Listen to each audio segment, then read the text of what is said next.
Hey everyone, a short question today, but an enormous one. I could literally talk for hours and hours about this. Um, the question is, what do you really mean by no separation? You say it all the time, but what is it? Good. Yeah. So, first of all, the question is being asked because it doesn't look like no separation is the rule, does it? It looks like separation is what's going on because it looks like there's me here. It looks like there's you out there listening to this or watching this. It looks like there's a TV and a couch and a garden out there, and it's all separate. It's just a separate objective reality. And we're going to consider today two reasons why there cannot be any such thing as a separate objective reality. The first is that the perception belongs to the perceiver. There is no separate subject and object. The experience, what is perceived, is a function of the perceiving entity. So first of all, we're not saying that all that exists is my dream. This is not solipsism. Solipsism says there's just this, what I'm believing. There's nothing else outside of that. We're not saying that. We're saying there are billions and billions and billions and billions of perceiving entities having an experience, and they interact with each other, but the perception, the experience of that isn't a function of other entities. It's a function entirely of the perceiving one.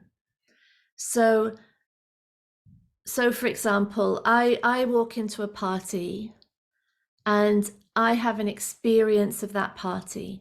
There's a perceptual fields of sight.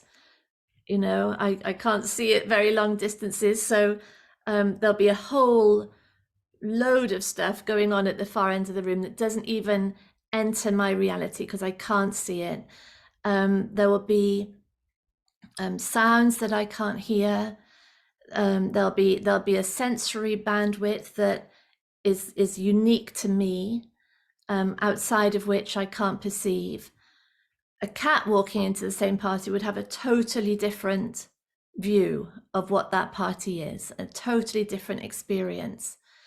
Another person would have a totally different experience, because now we're adding in not just the human sensory restraints or limitations, but we're now adding in the distorting filters of the entire learned conditioning that is essentially creating a pair of glasses through which everything is seen. So infinite influences coming in, subconsciously absorbed, subconsciously turned into labels and meaning and interpretation, and through those glasses a party is experienced. There is no objective party. There cannot be. It's a function of the perceiver. Everything about how that party appears is a function of the perceiver, not of the party. And it doesn't mean the party doesn't exist. That's the really cool thing. That's the paradox to keep in our minds. There is a party. Everything about it is a creation of the perceiver. A dynamic, active creation. So that's the first level. There is no separation between the subject and the object. The second level of no separation is that perception is being enabled by consciousness, by life, by intelligence, by presence, And those are infinite and absolute.